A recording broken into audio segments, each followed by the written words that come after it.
এদিকে ২০৫০ সাল নাগাদ বৈশ্বিক বিদ্যুতের চাহিদা মেটাতে পরমাণু বিদ্যুৎ কেন্দ্রের সক্ষমতা বাড়াতে হবে ৩ গুণ, যাতে দরকার হবে ৯ ট্রিলিয়নের বিনিয়োগ। আর এ খাতে সবচেয়ে এগিয়ে রয়েছে দক্ষিণ কোরিয়া।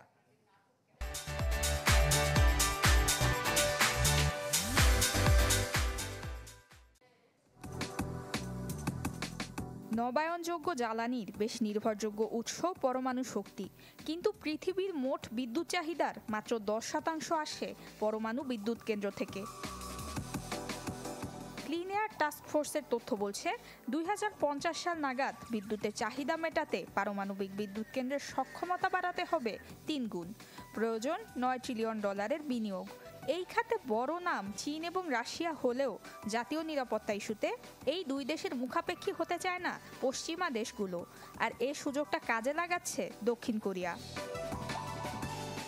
বিশ্বজুড়ে নবায়নযোগ্য জ্বালানির ব্যবহার বৃদ্ধির প্রবণতায় কয়েক দশক ধরে নীরবেই পরমাণু প্রযুক্তি এবং এই খাতে দক্ষতা বৃদ্ধিতে কাজ করে গেছে দেশটি। একসময় যুক্তরাষ্ট্রের সহায়তা নিলেও পরবর্তীতে স্বল্প খরচে নিজস্ব পদ্ধতি উদ্ভাবন করে দক্ষিণ কোরিয়া। বর্তমানে সেখানে ২৬টি পারমাণবিক চুল্লি রয়েছে প্রকৌশলী সংস্থা, জ্বালানি সরবরাহকারী সহ সকল ব্যবস্থা।